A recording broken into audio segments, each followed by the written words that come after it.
वक्रतुण्ड महाकाय सूर्यकोटि समप्रभा निर्विघ्नं कुरु मे देव सर्वकार्येषु सर्वदा।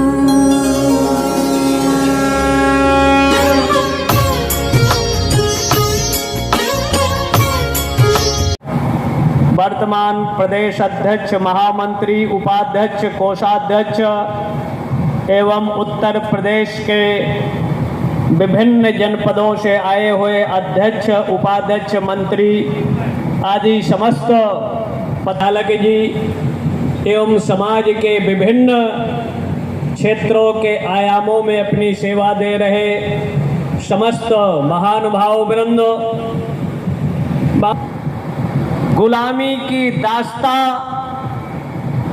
जकड़ा हुआ भारत, उन परिस्थितियों में हमारे क्रांतिकारी साहित्यकार, पत्रकारों ने जो अपनी लेखनी का पाथ्य दिया, जिसका परिणाम भारत के 5 लाख से अधिक गांवों से एक चिनगारी का रूप लेती है और इंग्लैंड की सत्ता, अंग्रेजों की सत्ता के विरुद्ध जो जागरण का कार्य प्रारंभ हुआ, परिणामतः अंग्रेजों को भारत की सत्ता को छोड़ना पड़ा। बहुत सी क्षेत्रों में अगर देखा जाए तो पत्रकार अपने प्राणों की परवाह किए बिना, चाहे वो नक्सली हो, चाहे आतंकवादी हो, माओवादी हो, उनकी गतिविधियों की स्टोरी बनाकर समाज और शासन को जागृत करना, बिना अपने प्राणों की परवाह किए कई ऐसी स्थितियों में सच्चाई लेखन करने पर अनेक तरह की धमकियां, अनेक तरह के कुठाराघात, जहां तक शहरी पत्रकारिता और थे छापते नहीं थे, लेकिन उन परिस्थितियों में बाबू बलेश्वर नाथ ने, जयप्रकाश नारायण या राम मनोहर लोहिया जैसे संघर्षशीलों का आदर्श मानते हुए ग्रामीण पत्रकारिता की नींव रखकर पूरे प्रदेश के लोगों को संगठन में ताकत होती है, ऊर्जा होती है, और जो संगठन का उन्होंने नींव रखा, समाज को एक सूत्र में बांधा, परिणामतः लोग झुकते हैं और ग्रामीण पत्रकारिता की बातों को लेकर शासन प्रशासन भी वरीयता से लेते हुए आज उस पर अमल कर रहा है। अगर ये ताकत और ऊर्जा किसी की है, ये आपके संगठन की ऊर्जा है। संघे शक्ति कलो युगे, कलयुग में संगठन और एकता की बल रहा है। ऐसी परिस्थितियों में कहीं कहीं आज भी भ्रष्टाचार अपनी अनंत ऊंचाइयों के साथ शीर्ष पर पहुंचता है, प्रलोभनों का दौर चलता है। कहीं कहीं 1-2% ऐसे भी शहरी पत्रकार हैं कि फर्जी न्यूज भी छापते हैं। आज बात नहीं होती और उनके नाम से न्यूज छाप कर झगड़ा लगाने का भी काम करते हैं। 2 तरह की पत्रकारिता रही। अगर 14वें मनवंतर की 28वें तेता की पत्रकारिता हम ले लें तो अयोध्या की पत्रकारिता छपती है, जहां राम का राज्याभिषेक का प्रश्न होता है, प्रातः नहीं होता, राम का वनवास हो जाता है। ये भी एक पत्रकारिता थी।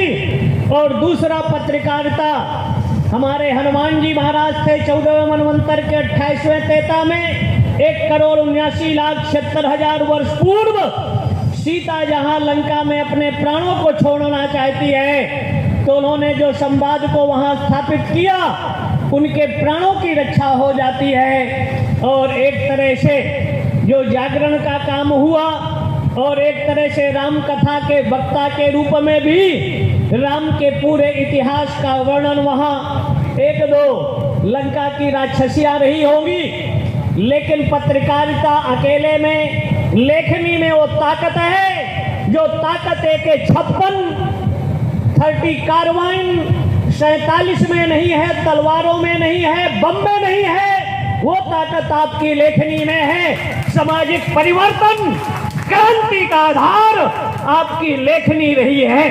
लेखनी के माध्यम से सत्ता का भी परिवर्तन अगर ले लें तो कभी चाणक्य ने चंद्रगुप्त मौर्य को तैयार करते हुए सत्ता को भी परिवर्तन को आधार बनाया था। फूस की झोपड़ी में रहने वाले कुशासन में बैठकर अपनी लेखनी के माध्यम से कुशासन को मिटाकर सुशासन की स्थापना का भी कार्य किया था। और ऐसी विषम परिस्थितियों में, हर युगों में, हर काल में ऐसे पत्रकारिता के रूप में नारद जी की भी गति होती है। चाहे वो देवलोक तक हो, 14 भुवनों का समाचारों का आदान प्रदान नारद जी के भी द्वारा होता रहा।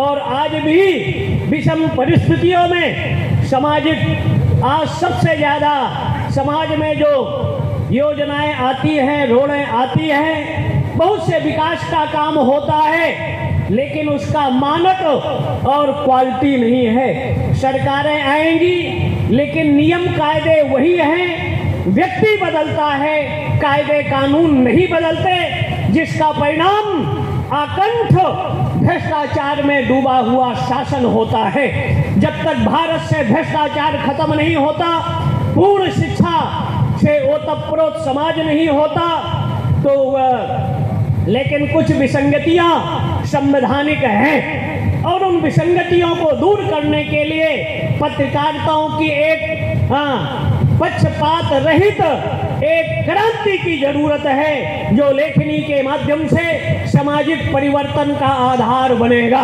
लेकिन अगर क्लर्क की नियुक्ति होगा, ड्राइवर की नियुक्ति होगा, प्रोफेसर की नियुक्ति होगा, एक एसआई का, सीओ का, इंस्पेक्टर का, आईजी, डीआईजी, उसके लिए योग्यता अनिवार्य है। लेकिन संविधान का बहुत बड़ा विद्वान कहा जाने वाला व्यक्ति, देश के लिए, शिक्षकों के लिए कानून बनाने वाला, आईएएस आईपीएस के लिए कानून बनाने वाला, प्रोफेसरों के लिए, न्यायपालिका के लिए, लेकिन ऐसा कानून बनाया कि इस देश का कानून मंत्री अंगूठा टेप हो सकता है।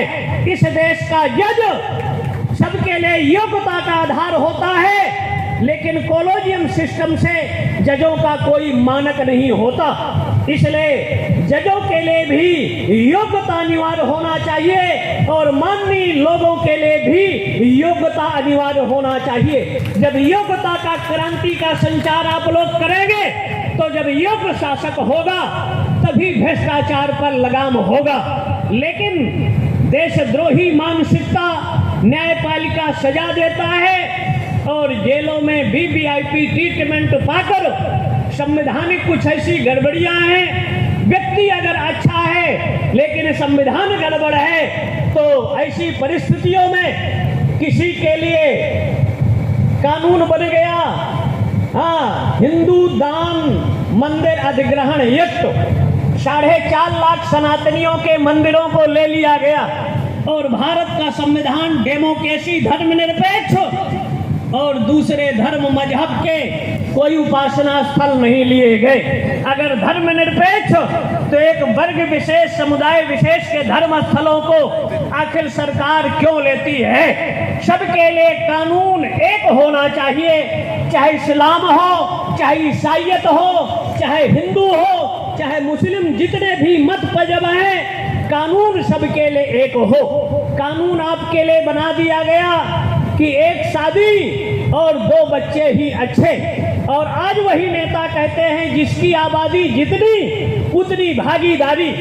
तो अगर सबके लिए एक शादी 2 बच्चे का कानून होना चाहिए, समान शिक्षा नीति सबके लिए एक होना चाहिए, लेकिन ब्यूरोक्रेट और नेताओं के बच्चे विदेश में पढ़े और इस देश के ग्रामीण क्षेत्रों के लोग सरकारी शिक्षा के केंद्रों में पढ़े, इसलिए सामान्य शिक्षा नीति इस देश के लिए जरूरी है। क्यों?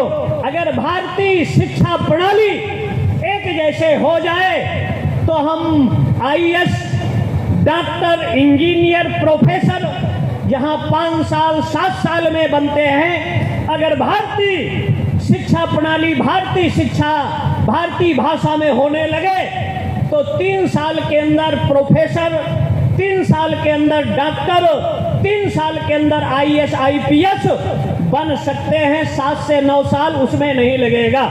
लेकिन बहुत सी प्रणालियां हैं जो आज भी लंदन के पैटर्न पर चलती हैं, विदेशी दास्ता के पैटर्न पर चलती हैं। भारत क्या, दुनिया 22 तारीख के बाद 13 दिन का आषाढ़ का पक्ष प्रारंभ होगा, जो महाभारत के काल में हुआ था, जिसमें 13 दिन का पक्ष था। महाभारत की विभीषिका भारत के कुरुक्षेत्र में हुई। दूसरी तरफ इजराइल और हमास, यूक्रेन और एक तरह से रूस, और इधर ताइवान को चाइना ने घेर रखा है, और एक तरफ विश्व युद्ध का वातावरण निर्मित हो रहा है। और उस विश्व युद्ध से विश्व में शांति स्थापित हो तो भारत का अनादि अपूर्व से जो कल्चर था, संस्कृति थी, हम वसुधैव कुटुंबकम की परिकल्पना करते थे। सर्वे भवन्तु सुखिनः, सर्वे सन्तु निरामया, सर्वे भद्राणि पश्यन्तु मा कश्चित् दुर्भाग् भवेत्। हम विश्व धौः शांति, अंतरिक्ष शांति, वनस्पतयः शांति, विश्वे देवा शांति, ब्रह्म शांति, चराचर जगत में शांति हो, सद्भाव हो। लेकिन एक पक्ष में 2 ग्रहण हुए, अमावस्या पर हुआ और पूर्णिमा में हुआ।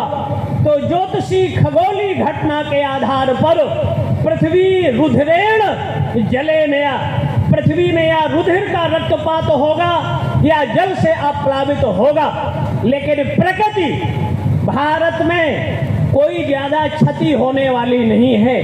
भारत का अमन चैन दुनिया में, अगर आज भी दुनिया के लोग भारतीय कल्चर और संस्कृति को अपने जीवन में अपनाएं तो हम विश्व जहां अणुपरमाणु के मुहाने पर खड़ी है, अशांति के पथ पर अग्रसर है। लेकिन भगवान कृष्ण ने गीता के माध्यम से कर्म योग को प्रधानता देते हुए कर्मण्येवाधिकारस्ते मा फलेषु कदाचन, कर्म को उन्होंने परिता दिया, प्रधानता दिया।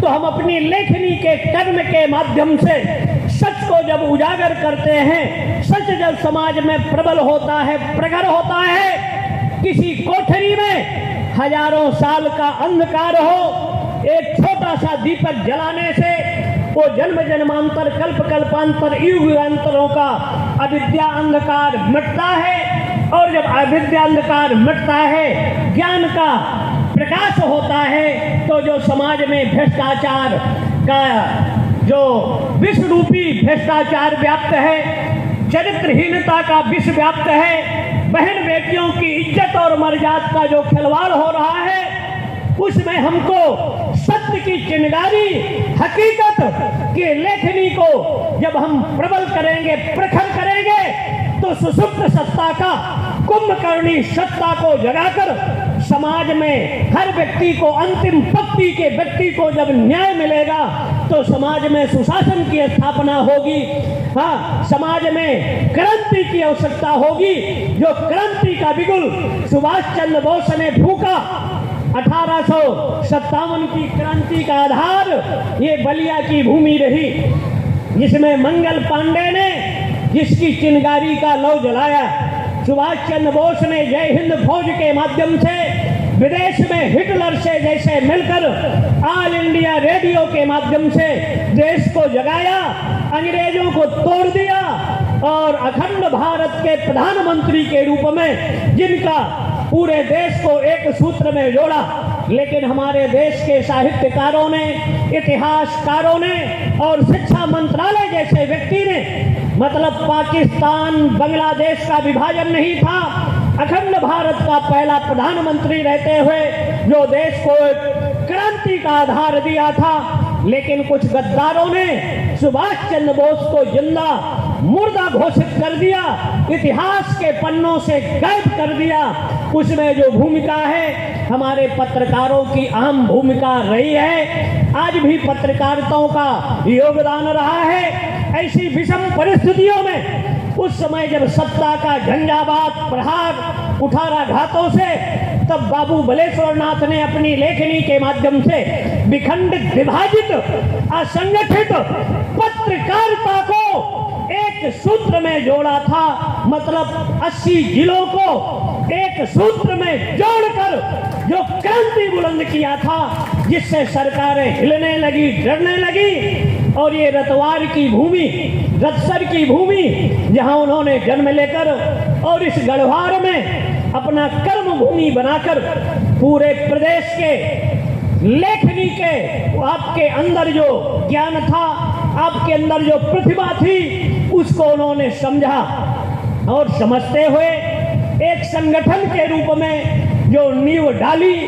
और वो नींव आज उनकी मूर्ति के अनावरण के रूप में, तो कीर्ति यश सजीवती, व्यक्ति मर जाता है लेकिन उनकी विचारधारा, उनका चिंतन, मनन, मंथन जब तक सृष्टि रहती है तब तक रहता है। और उन विचारधाराओं से सामाजिक परिवर्तन का आधार सदैव सदैव आपकी लेखनी काम करती रहेगी।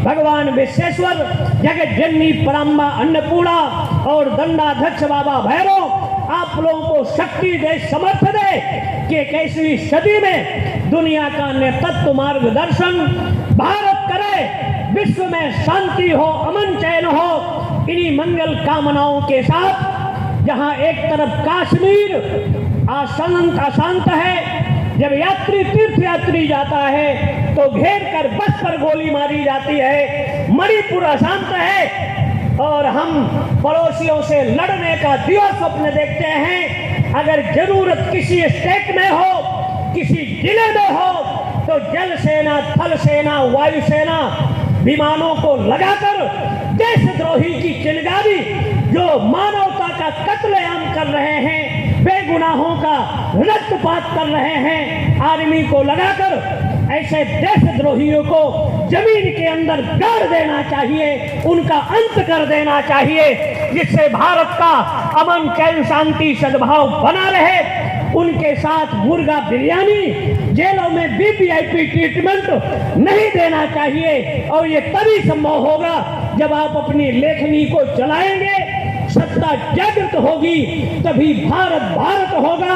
दुनिया का नेतृत्व और मार्गदर्शन हम करेंगे।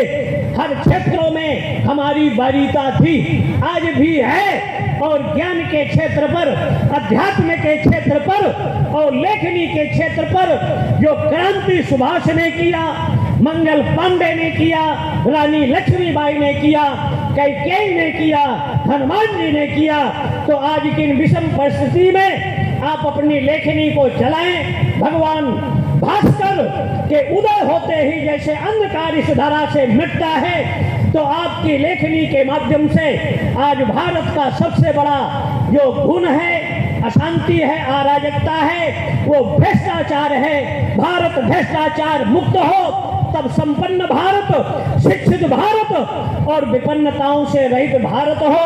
भगवान विश्वेश्वर, दंडाध्यक्ष बाबा भैरव, जगत जननी पराम्बा अन्नपूर्णा आप सबको शक्ति दे, समर्थ दे, सभी अपने लक्ष्य उद्देश्य में सफल हो। सर्वे भवन्तु सुखिनः, सर्वे सन्तु निरामया, सर्वे भद्राणि पश्यन्तु मा कश्चित् दुर्भाग् भवेत्। ओम शांति, ओम शांति। धर्म की, अधर्म का, प्राणियों में गौ माता की, भारत माता की, बाबू बलेश्वर नाथ की, समस्त पत्रकारों की हर हर महादेव।